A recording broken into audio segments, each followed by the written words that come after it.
արձագանք է, որովհետև ասել են կարծես թե հետևյալն է, որ դուք բերեք նաև ԿՊ-ի պակասող ձայները կամ այլ պակասող ձայներ, մենք էլ 128 ձայնը կտանք ձեզ։ Բա դուք իրենց հարցրեք, բայց որպեսզի դուք էլ տեղյակ եղնեք, ես կարծում եմ, որ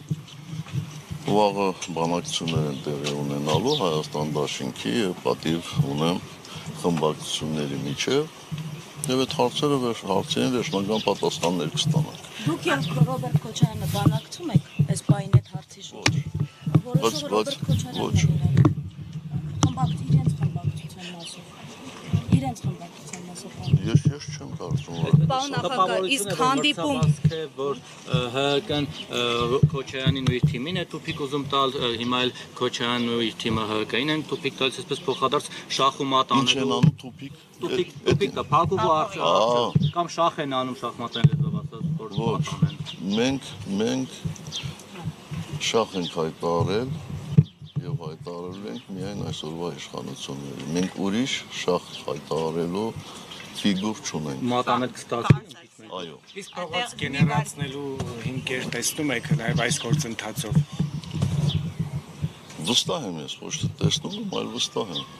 Պարոն Սարգսյան, շատերը մտածում են, որ դուք Նիկոլ Փաշինյանի դեմ կոմպրոմատներ ունեք եւ միայն հարմար պահի եք օգտագործելու դա։ Նախ ունեք եւ երբ եք օգտագործելու։ Ոչ, ինչ կոմպրոմանտներ։ Դե իշխանության եք եղել, ինքը էլ ընդդիմադիր է եղել։ Հետո Որևէ ձևով չունեք։ այսինքն այս 7 տարվա ընթացքում ամեն ինչ շատ լավ է եղել եւ լրացուցիչ կոմպրոմանտների կարիք կա։ Ես զարմանում եմ ձեր ես զարմանում եմ ձեր հարցերի վրա։ Ուղղակի զարմանում եմ։ Ազդական դաշտի երևի, հա, գործընկերությունների։ Որտեղ իրենք մտել են արդեն ազդական դաշտ, այդ թվում եկեղեցականները ասում են, նախորդ իշխանությունը կունենար, ինչ էլ չլինի, հատուկ ծառայություններ, հետաքրքիր տեսանյութեր։ Ոչ։ ձեր պահոցում միայն Ես հետաքրքիր ձայնագրություն հրապարակել եմ, թե ցավոք սրտի շատերին դա քիչ հետաքրքրեց։ Բայց այսօրվա իրավիճակը մոսակցության արդյունք է, այդպիսի դիրքորոշման արդյունք է։ Պարոն նախագահ, 7 տարի առաջվա իրողություններին անդրադառնալով եւ այս 7 տարիների մասին Իրանի գերագույն առաջնորդի խորհրդականը հայտարարություն բացահայտում է արել, նշել է, որ որոշ երկրներ շահագրգռված էին Հայաստանը մասնատելու ճանապարհով Զանգեզուրի միջանցքի անվան տակ փակել Իրանի ելքը դեպի Եվրոպա եւ Թեհրանը կարողացել է խափանել այդ գործարքը։ Ըստ ձեզ այդ որոշ երկրների այդ ծրագրերը վերջնականապես խափանված են, թե պետք է շարունակվեն եւ հակազդեցություն պետք է։ Ոչ, մենք միշտ էլ արտաքին վտանգի առկայություն զգացել ենք եւ զգալու ենք։ Ես չեմ կարող մեկնաբանել Իրանի, ինչպես ասեցիք, համապատասխան պաշտոնյայի ասածները։ Համենայնիվ ծրագրերի մասին դուք ակնարկել եք, պարոն նախագահ, գլոբալիստական երկհաղթ։ Ոչ, ես այդպիսի բանի մասին չեմ ակնարկել։ Ես միշտ ասել եմ, որ այո, Հայաստանը ունի եւ ունենալու է անվտանգության մեծ խնդիրներ։ Պարոն նախագահ, արդեն 6-րդ անգամն է Արցախի նախագահ Սամվել Շահրամանյանին հարցաքննության են կանչում, արդյոք նրան ուզում են ձերբակալել եւ այդպիսով փակել Արցախի էջը։ Չեմ կարծում, որ ցանկություն ունեն Սամվել Շահրամանյանին ձերբակալելու, ես չեմ տեսնում այդպիսի ցանկություն, սա մեկ, երկրորդ, որևէ մեկին ձերբակալելով, որևէ մեկը չի կարողանալու Արցախի էջը փակել։ Այնպես որ Իսկ Արցախի վերադարձը ինչպես եք պատկերացնում։ Այս պահին ոչ մի կերպ։ Այս պահին ոչ մի կերպ։ Պարոն Սարգսյան, Վեհափառի հետ առաջին նախագահան հանդիպեց, արդյոք պատրաստվում եք դուք եւս հանդիպել աջակցություն ցուցաբերել։ Ես բարբերաբար եմ հանդիպում Վեհափառ Հայրապետի հետ։ Ցանկացած անհրաժեշտ պահի կարող եմ հանդիպել։ Իդեպ դուք ինչպես եք գնահատում այն, որ Լևոն Տեր-Պետրոսյանի վրա այսպես հարձակում եղավ ԿՊ-ի կողմից, այն պարագայում, երբ որ Տեր-Պետրոսյանը մարտի 1-ին հենց Նիկոլ Փաշինյանի հետ պայքարում էր ձեր դեմ եւ ասում են Նիկոլը Լևոնի հոգեզավակն է, բան, ու հիմա ասում նրան էլ այսպես ապերախտություն ցուցաբերեցին նույնիսկ իրենց հոգեվոր հոր նկատմամբ։ Ես մի անգամ կարծում եմ ձեր հարցին պատասխանել եմ, որ ես չեմ համարում այսօրվա կառավարիչին Լևոն Տեր-Պետրոսյանի հոգեզավակ։ Ուղիղ այնպես, ինչպես տարբեր այսպես շարժումներում ընդգրկված մարդկանց չեմ համարում տվյալ շարժման ղեկավարի հոգեզավակ։ Իսկ թե ինչպես պատահեց, շատ պարզ։ Այդ մարդը Հայաստանի կառավարիչի նկատի ունեմ, ինքը ամեն ինչ անում է, որ ցանկացած մի երևացող մարդու վարկաբեկ է։ Իդեպ կոմպրոմատների մասով նաև շատ են այս տարիներին շատ խոսվեց, որ Նիկոլ Փաշինյանը եւ նրա թիմը գործակալ են, Թուրքիայի գործակալ են, չգիտեմ ինչ որ հատուկ ծառայությունների եւ ասում են, բա նախորդ 10 տարիների ընթացքում էլ հատուկ ծառայությունների մասին որևէ բան չգիտեն, դուք երբևէ ձեզ զեկուցել են թեկուզ կասկած, որ նրանք օրինակ չգիտեմ, հավաքը գրված են այս կամ այն ուժի կամ երկրի կողմից։ Ոչ։ Մաքուր եղել նրանց անցյալը քաղաքական եւ Ես ոնց կարող եմ դա հաստատել։ Արարատ Միրզոյանի մասին է։ Ես ասում եմ շատ պարզ բան, որ ես այդպեսի զեկույց չեմ լսել։ Գուցե հատուկ ծառայությունները ճիշտ չեն աշխատել այդ տարիներին։ Միգուցե ամեն ինչ շատ հնարավոր է։ Բա- Ամեն ինչ շատ հնարավոր է։ Դրա համար էլ ես չեմ կարող ասել նրանք ոնց պարզ մաքուր են, էլի այդպես։ Միքայել Մինասյանը ինչպես հրապարակեց այդ թուղթը Այդ հարցը Արաբիզյանի գտակ մասով։ Միքայել Մինասյանին։ Դե ո՞ր տեսնում։ Նախագահ Հայաստանի սահմանին զորավարժություններ են շարունակվում, Ֆրանսիան Ադրբեջանում էներգետիկ պրոյեկտ է բացում, տարբեր համատեղ զորավարժություններ են, Փաշինյանն էլ շուտ ասելուկի նման կրկնում է, որ խաղաղություն լինելու է։ Այս համապատկերում խաղաղությանը Բայց պետք է չեք հավատալ կարծում, որ չարաշահում եք այս դատական նիստի արկայությունը եւ հայնց հարցեր եք տալիս։ Հարցեր կան, որոնց պատասխաններն ակնկալում են նաև ձեզնից լսել քաղաքացիները։ Ինչ հարցեր եք տալիս։ Ի վերջո, այս համայնապատկերում խաղաղության հեռանկարը ասելով խաղաղություն կստանանք։ Հա, ու այնպես ինչպես հալվա ասելով մեր բերանը քաղցրանում է, չէ՞։ Սա նախագահ Նիկոլ Փաշինյանը վեհարանի վրա այս հարցը խոսեց, որ ինքը կարմիր գծեր ըստեյության չունի։ Մտնելով անկողին, չգիտեմ, նոր եք համոզվել, ես դե շնորհավորում եմ։ Ես ուզում եմ հարցնել, ինչ գործիքակազմով պիտի այդ կարգի գործիչի դեմ պայքարել։ Գործուն ինչ գործիքակազմ կա, երբ որ գիտես, որ դիմացի Մենք առաջադրել ենք գործիքակազմ։ Մենք առաջադրել ենք դասական գործիքակազմեր են ըստեյության։ բացասական։ Դասական։ Այսինքն գործ ունենք արտակարգ իրական։ Ինչ որ էքստրաորդինար մի բան է պետք երևի, որովհետեւ սովորական երևույթ չէ։ Այդ էքստրաորդինարը ինչ է։ Հուշեք, եթե տրամաբանական հուշումը լինի, կարող ենք մենք Ինչ դժվար է սատարել։ Այսինքն իր հետ իր լեզվով։ Ну, ես չեմ կարծում, որ քննադատության պակաս կա, բայց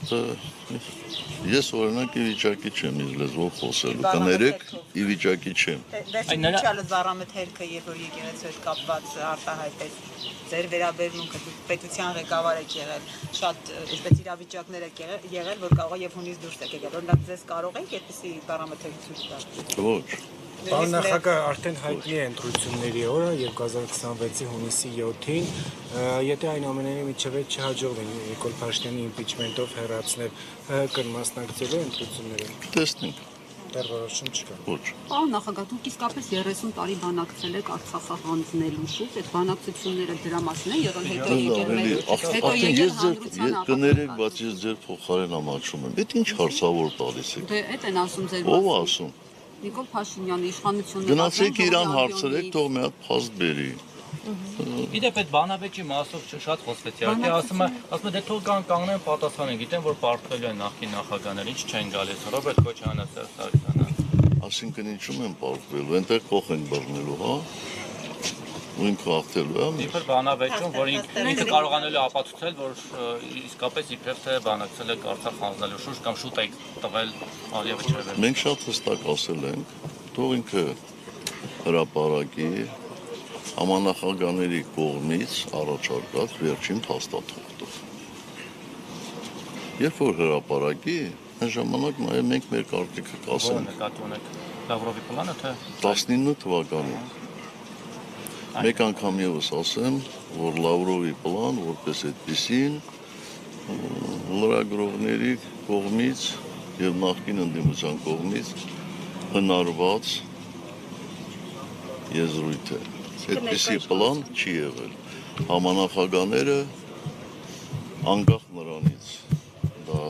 Ռուսաստանի ներկայացուցիչ չէ, Ֆրանսիայի թե Միացյալ Նահանգների միշտ ներկայացրել են եռակողմ համաձայնեցված փաստաթուղթ։ 19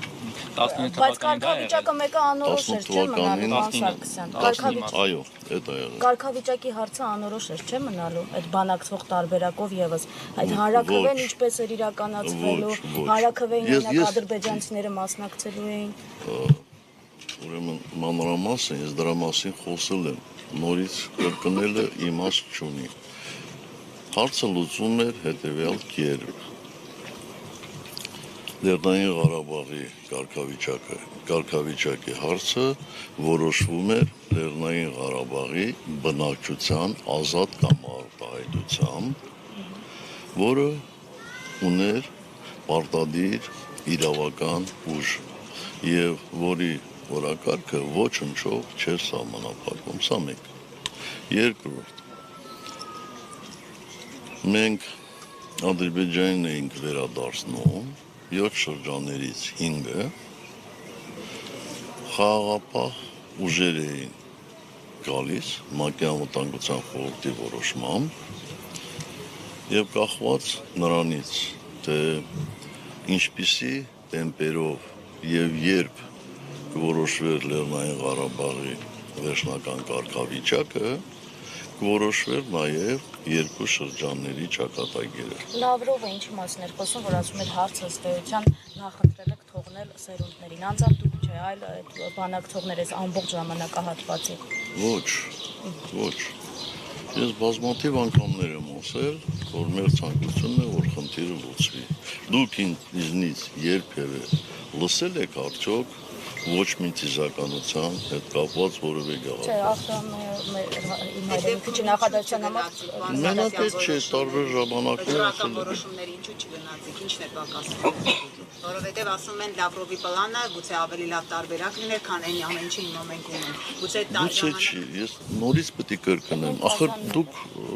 մենակ ձեր մտքում ուրիշ բաների մասին եք մտածում, բայց չեք լսում, որ ես ասում եմ Լավրովի պլան չի եղել, նորից ասում եք Լավրովի պլան։ Ինչ որ լավ, գուցե անուն Լավրով չէ, բայց որոշակի առաջարկների փաթեթ է եղել, որ ավելի կրկնակի անգամ ավելի լավն է, քան հիմա մենք։ Ոչ թե կրկնակի անգամ, բայց շատ լավն էր եւ մենք պատրաստ էինք դրան գնալու։ Դրա ապացույցը այն էր, որ չգնացի։ Էլ ձեր հարցին ես չեմ պատասխանելու, որովհետև դուք այլ նպատակ ունեք։ Մի բառ եմ ասում, 3-ը դուք եք ասում։ Եթե դուք ավելի լավ գիտեք, դուք պատասխանեք, թող այս մարդիկ լսեն։ Չեմ Ասում եք, պատասխանում։ որ ամեն անգամ երբ որ գնում ենք զիջումների, Ադրբեջան նոր զիջումներ է ակնկալում, նո։ Ես տենց բան չեմ ասել։ Խոսքը փակ դռների ետևում նաև որ ասում եք Ալիևին ստիպում էին որ ճանաչեր Ես չեմ ասում, Ալիևն էր ասում։ ասել է այ ինչը երևի գործընկերս նաև դա նկատի ուներ պարոն Սարգսյան Չէ, խորհրդարանի ինչն է ինչ որ մի պահի հետ կանգնեցել այդ բանակցությունների Մենք հետ չենք կանգնել որևէ բանակցային փաստաթուղթ։ մենք պարոն Հետ են կանգնել, այո, բայց դա հույս են ունեցել որ ռազմական էսկալացիա դա Փակուղին շատ նորմալ է։ Այո, բայց երբ չի եղել փակուղի։ Սկսած 95 թվականից, 94 թվականից տարբեր ժամանակներում եղել են փակուղիներ, բայց փակուղին չի նշանակում, որ վերջնականապես ամեն ինչը որոշվեց։ Այդ փակուղուց բազմաթիվ անգամ դուրս ենք եկել այդ փակուղուց։ Բա Քիվեստը փակուղի չէ, որ չստացվեց, դրանից հաջորդները, ես մեր ժամանակահատվածին անցնեմ, Բակազանը փակուղի չէ, բայց փակուղից հետո ինչպես նորից բանակցությունները շարունակվեցին եւ էական փոփոխություններ չեղան։ Բա բանակցությունները տենց է, եթե փակուղի չլներ, հարցերը կլուծվեին, էլի։ մեր ժողովրդի մեջ Ներողություն, կներեք, հարգելի լրագրողներ։ Արդեն դատական Ներողություն եք եմ, խնդրում եմ գնաք, որտեղ դատական նիստից հետո էլ հարցերի չեմ պատասխանելու։ Ներողություն։ Դոզ հատողեք, որ պատասխանեմ։